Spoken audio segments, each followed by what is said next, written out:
Hello and welcome here on Eurosport. You're just about to witness the warm-up for this afternoon's Monaco Grand Prix, and of course you can see that one live on Eurosport as well. John Watson, Ken Tyrrell and Allard Kelf talk you through 30 minutes of warm-up. And John, I think if a warm-up is important, especially here, because the track again has been washed down and rubber has to be laid down. Indeed, Allard, and of course here we only had really one proper qualification day. Thursday was rained out, and there is not the general amount of race rubber on the circuit that we'd expect to see after two proper days of qualification. There was a Formula 3 race last night, there were other support races of course, but the circuit is still, in my terms, relatively green. Now, Ken Tyrrell, as a team owner, a team manager, how would you approach not just this 30-minute warm-up, but looking forward to the race? Well, I think one of the essential things we're going to do this morning, John, is tyre wear, because as you said, the circuit was relatively green yesterday, and we certainly never did it in full tank running yesterday, and so we don't know whether we're going to have to stop for tyres or not, and we certainly want to avoid that if we can with such a narrow pit road. Goodyear are running the slightly harder C compound here because of the new tyre regulations. The tyre wear doesn't appear to have been a big problem throughout 1993. Any reason for tyre changes is more performance related. Which of those two would you think would be a factor today if either come into play?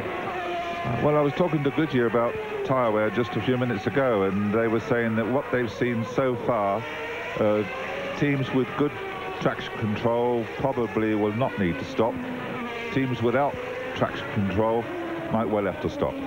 So really you're looking to try and get your car set up to avoid that inevitable or dreaded pit stop here in Monte Carlo? Well, as usual, it's setting a car up as a compromise, but that's one of the considerations. Well, there's a problem for Michael Schumacher already. His car stopping. Well, maybe that he's doing something that...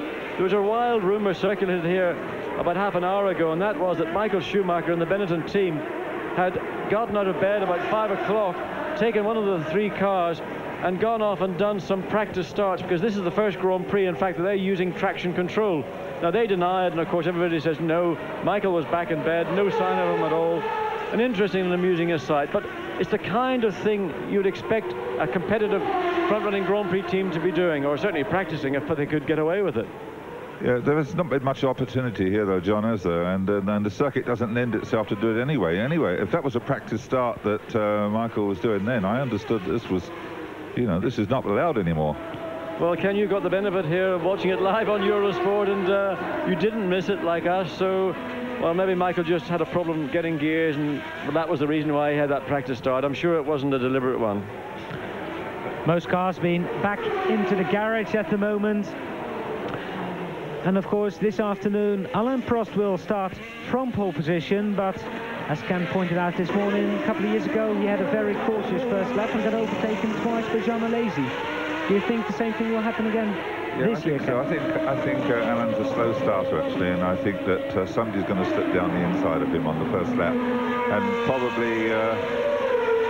probably down to Mirabeau seems to be the favourite place to do it. Well, I was talking to Damon Hill this morning, John, and he said, well, with the lazy right behind me, the first thing I do when I get out of Casino Square is turn right.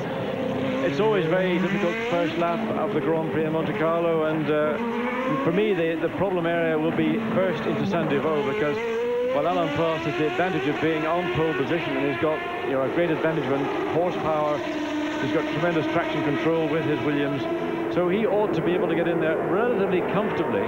But what will be going on behind will be a squabbling pack of 24 other cars. Now, Alain has got to get through Casino Square quickly and cleanly and pull out enough advantage over Michael Schumacher and Ayrton Senna, Damon Hill, John Alesi, to ensure that no wild card shoots down the inside and in effect repeats what we saw back in 1990. Riding with Riccardo Patrese, and John Ricciardo is hitting back. He is back on the pace, we could say. He certainly, since Barcelona, appears to be more competitive with Michael Schumacher. I still maintain in Barcelona, Michael Schumacher gave a below par performance in qualifying. Certainly in the race he did a fantastic job, and the second part of the race he was outstanding. Here we saw, again, strong performance qualifying from Michael Schumacher. And Riccardo Patrese, I think he likes Monte Carlo a lot anyway. He's familiar with the circuit. It was the scene of his first Grand Prix win. All the vibrations were good for him here.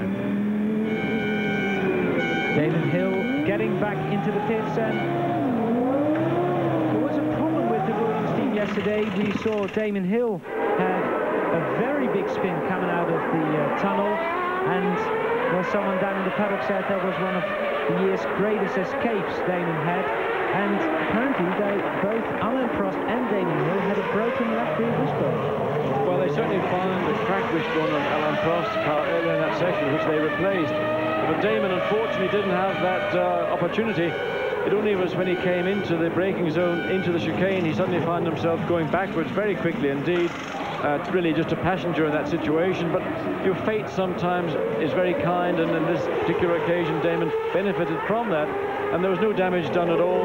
But it's one of those moments, you know, you're never quite sure what's going to happen. You're going very quickly, a very short braking distance, and well, luckily there's a very long escape road to go down, whether you're going forwards or backwards.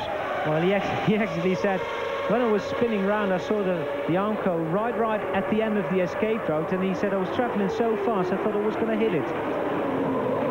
Jean Alesi looked his spectacular self in qualifying yesterday.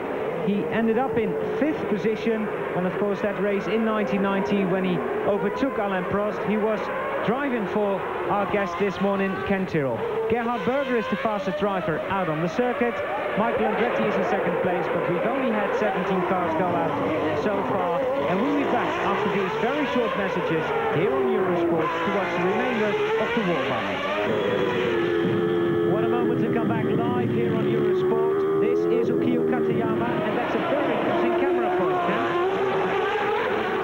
You can see what your driver is doing here. Yeah, I know. It's the first time I've seen it that close, but he's been in a racing car. Moves his head around rather a lot. If we look at this car, we can actually still say it's the same car Jean Alesi was racing in 1990. Is that right? Well, it's not really. The whole back end of the car, the rear suspension and the gearbox is all different. That's all ready to pop straight into our new car, which we hope to have ready by the end of next week. And the monocoque is still... The monocoque is the original monocoque, yeah. Now, talking about the new car and the engine program, how are things developing with Yamaha? Well, the all-new car, which we hope to be running at Silverstone this week, is the first car that we've actually built around an engine, and the developments which have been going on both in Japan and in rugby with engine developments mean that we have each race we go to now we have much improved engines. We test between each Grand Prix, and each time we test we are finding improvements, and fortunately we're finding reliable improvements as well. Watching Jean Alesi going around to Leur's hairpin, of course Ken Tyrrell, the man who gave Jean Alesi his Grand Prix break, and would you say he's gone to Ferrari too quick? I think he did go to Ferrari too soon. He'd been better off to spend another couple of years with us. The interesting thing about Jean is that he still drives with such tremendous enthusiasm. He is still a boy racer. He just loves doing what he's doing. Yeah, and I think one of Jean Alesi's greatest fans is sitting right next to you. I mean, John Watson loves Jean Alesi, don't you, John? Well, Jean Alesi is the kind of racing drivers that the public perceive racing drivers to be. He gets in and races. He doesn't drive a racing car. He doesn't guide a racing car around the racetrack. He picks it up by the scruff of the neck and drives the wheels off that thing. Now, that is what the public, I feel, want to see Grand Prix drivers doing. We can't expect all the 25 people here to emulate Jean Alesi, but he is one of the most charismatic and exciting Grand Prix drivers I've ever witnessed. But also, he's a really very nice guy, and that's what is amazing, because very often you don't get those two characters to be so obvious. Jean is very quiet, a very enjoyable person to have a meeting or a discussion with. Yet in a race car, it's like he's got a switch inside his helmet that goes from off to on, and it's a real Jekyll and Hyde personality change. Yeah, so when I hear rumours that he signed another 2-year contract with Ferrari, which is... he must be looking forward very much to getting the new John Barnard design car. Martin Brundle going around, and the Ligier drivers here not being very happy. Neither driver has actually made it into the top 10, and Ligier is struggling here a bit, John. Yes, and Martin Brundle's partner, Mark Brundle, he also suffers from a back injury, which was caused with the bump on the exit of the tunnel. There were a sequence of bumps, and just he got them wrong, and the very sharp impact has given him a muscle spasm in his back, so he's suffering from a fair amount of discomfort. That's part of, well, I say Monte Carlo, you've got to find the right sequence of bumps. Remember yesterday also, it was those bumps on the exit of the tunnel which we suspected, and then was later confirmed by McLaren, that caused both Ayrton Senna and Michael Andretti to lose their cars under braking coming into that chicane. Now, it was compounded by the fact that McLaren were running their car probably marginally lower than they would like to have done, but it just indicates how sensitive these cars are to those, what in a passenger car would seem insignificant ripples. It's a particular problem that we never found, but of course it depends how the cars are set up, and certainly both McLarens lost it in the same place. Well, and there we see the bumps, and we always see the sparks actually fly off the cars. We're 15 minutes into this morning warm-up, and Michael Schumacher has posted the fastest time. Derek Warwick is second, Jean Alesi third, Alain Prost fourth, Damon Hill is in fifth, and Eric Gomez is sixth. But that will change near the end of the session, and John, I've never seen so many cars out at the same time, actually. Well, people are just trying to make up for lost time from Thursday. But also, it's the first time during the weekend, of course, that the teams are able to run their spare cars.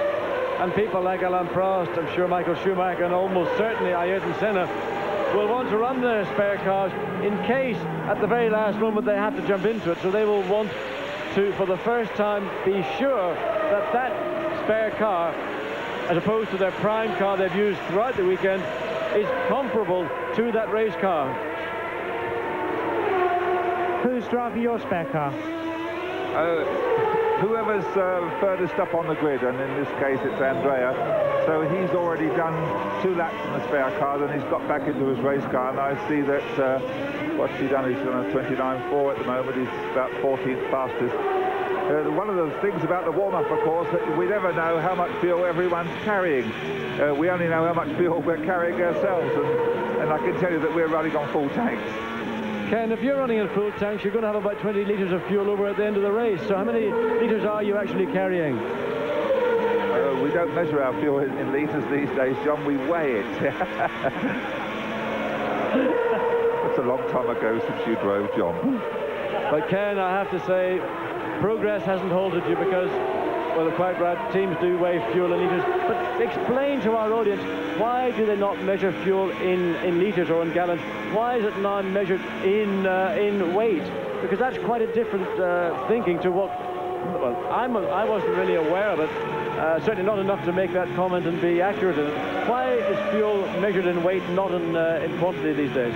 I think it's because the engineers decided it's a more accurate method of measuring fuel consumption, and therefore when we're adding fuel in practice, for example, it's almost easier for us to do it by weight than it is by quantity. But Monte Carlo is one of the circuits where, in fact, fuel consumption isn't a problem. And with an economical engine, of course, you have an advantage, particularly in the early part of a race. Well, I wouldn't say that fuel consumption is not a problem. I mean, there's no problem with being able to carry enough fuel, because the total quantity carried is less than from almost all other races.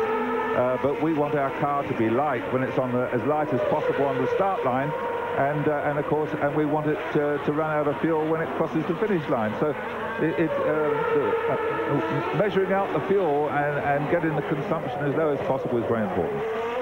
Well, Andre de Cesaris moved up to 9th position, 28.1, and Ukio Katayama's in 19th.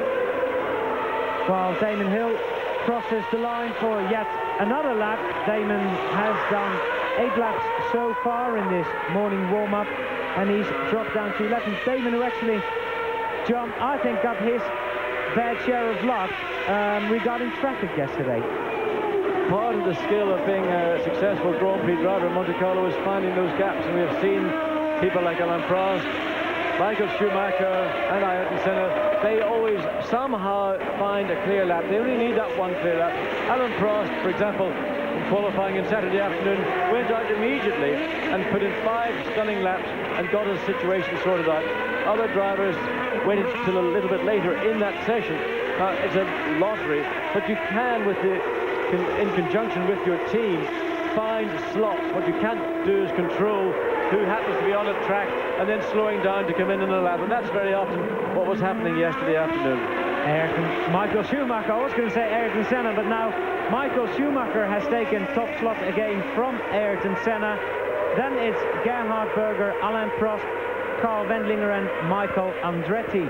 But we still have some 12 minutes to go in this session, so plenty of time for other people to go fast. And a thing that interests me, Ken, is that you've worked with young drivers over the years. Do you have a special way of approaching them, working with them? How do you train them to be a Formula 1 driver?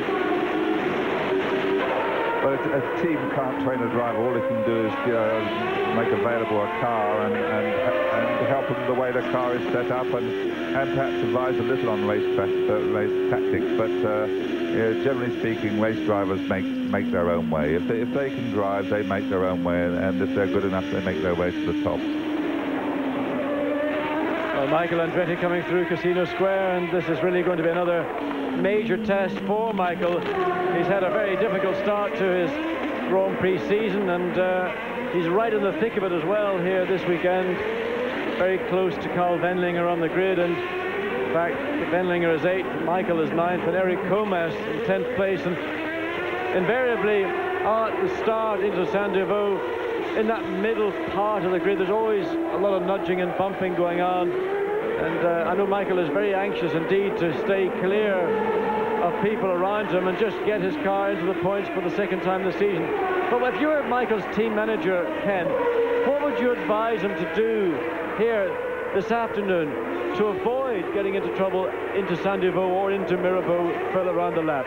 Yeah, absolutely. I'm sure he's going to do that. I happen to be Michael Andretti fan. I think by the end of this season, he will be a driver who is very much in demand by teams if McLaren decided they didn't want him.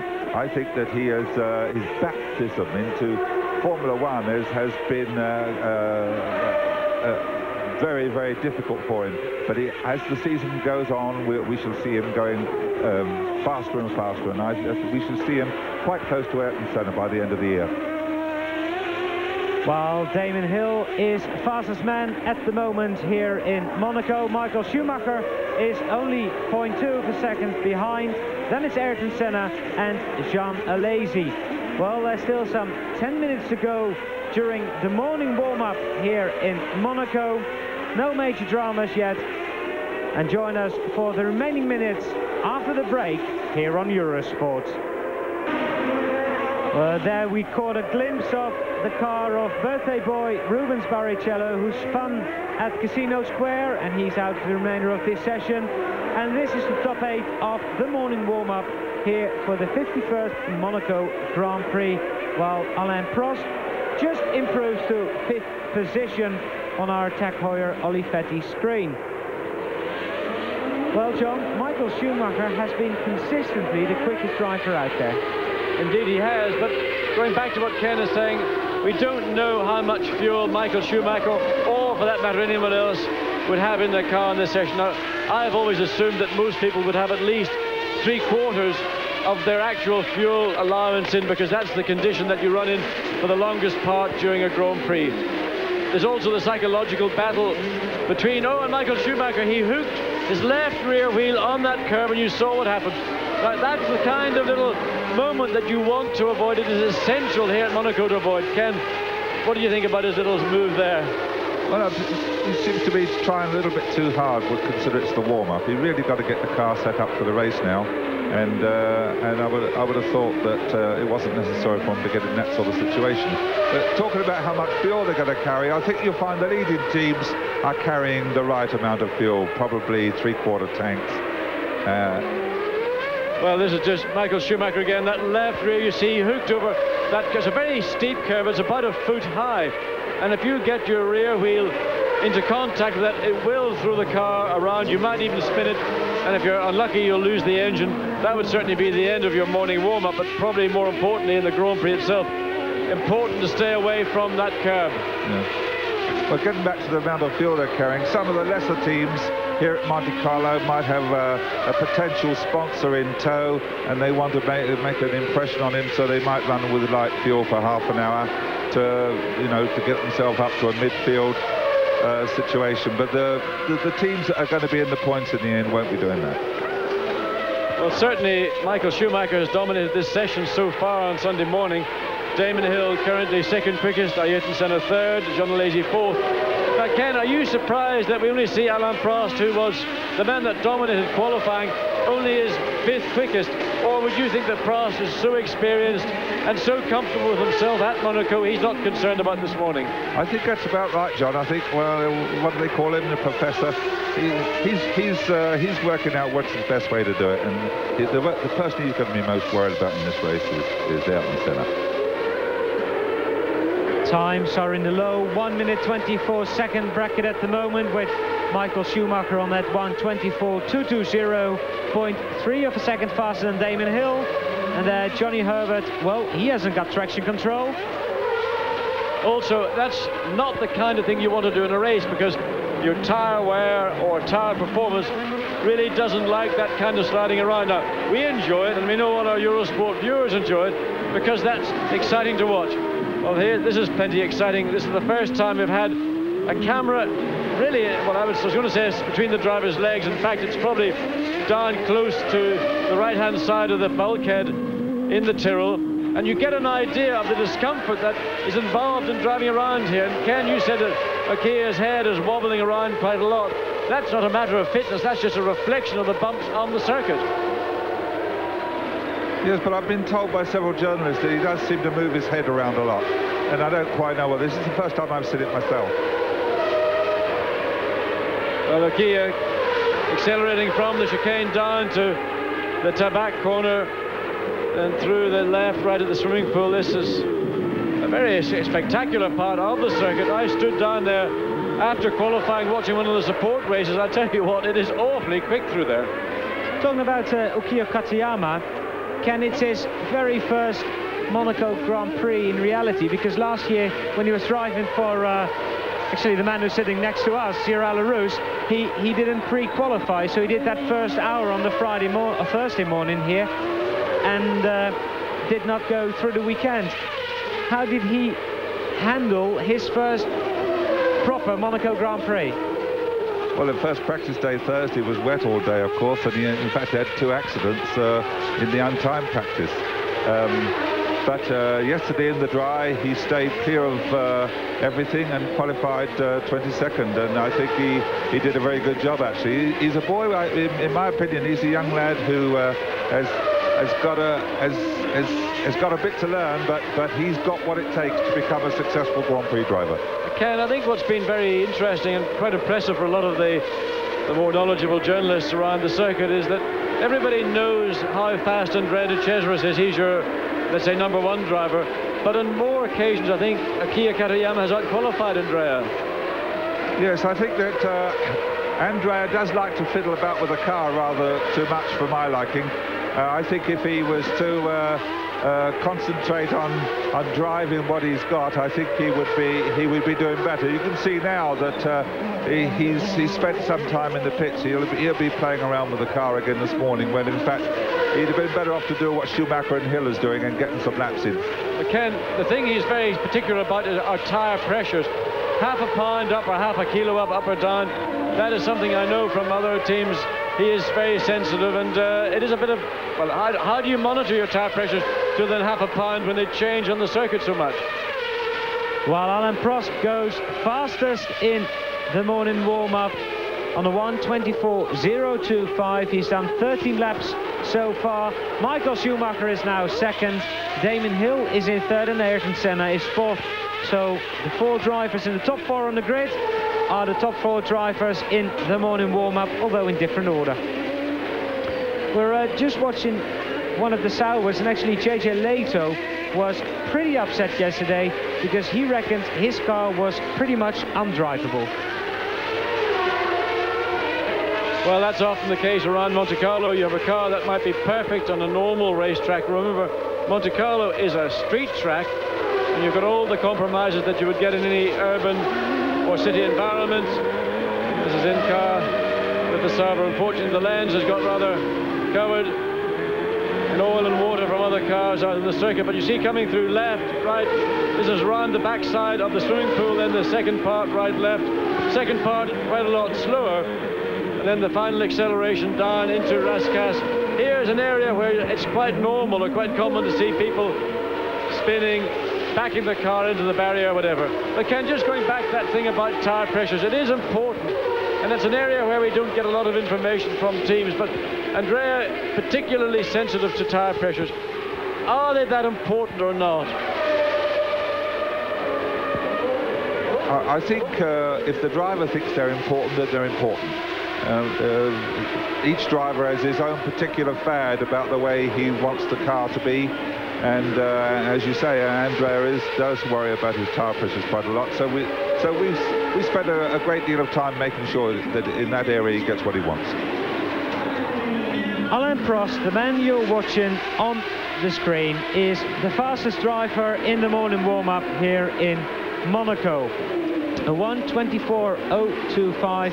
That was the time he did. Second, Michael Schumacher on a 1:24.220. Then it's Ayrton Senna on a 1:24.283. So that is very close. And Ayrton Senna, the man who's done most laps in this morning warm-up. Damon Hill is fourth on the 1:24.